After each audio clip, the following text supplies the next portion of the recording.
ఉపాధ్యాయ MLC ఎన్నికలకు సర్వం సిద్ధమైంది. ఉత్తరాంధ్ర జిల్లాల పరిధిలో 22,493 మంది ఉపాధ్యాయులు ఓటు హక్కు వినియోగించుకోనున్నారు. రేపు జరగనున్న ఎన్నికలకు పటిష్ట ఏర్పాట్లు చేశామని విశాఖ జిల్లా కలెక్టర్ ఎంఎన్ హరీంద్ర ప్రసాద్ తెలిపారు. 123 పోలింగ్ కేంద్రాల్లో మహిళలకు, పురుషులకు వేర్వేరుగా క్యూ లైన్లు ఏర్పాటు చేశామన్నారు. ఐడి కార్డ్స్ కలెక్ట్ చేసే విధంగా కూడా ట్రైనింగ్లో మనం చెప్పి పంపడం జరిగింది. దెన్ ఓటు వినియోగించడానికి వచ్చేవారు వాళ్ళొక ఎపిక్ కార్డ్ మన ఎలక్టరల్ ఫోటో ఐడెంటిటీ కార్డు ద్వారా వాళ్ళ ఒక ఓటు హక్కుని వినియోగించుకోవచ్చు పోలింగ్ కేంద్రాల్లో.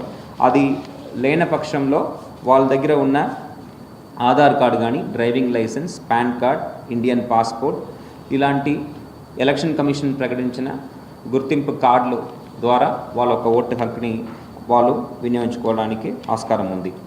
అదేవిధంగా పోలింగ్ కేంద్రాల్లో ఎంటర్ చేయడానికి ఎలక్షన్ కమిషన్ పర్మిషన్ ఇచ్చిన అబ్జర్వర్స్, అక్కడ ఉన్న పోలింగ్ సిబ్బంది మరియు designated district officers like sector officer, RO వీళ్ళు మాత్రమే ఎంటర్ చేయడానికి అవకాశం ఉంది.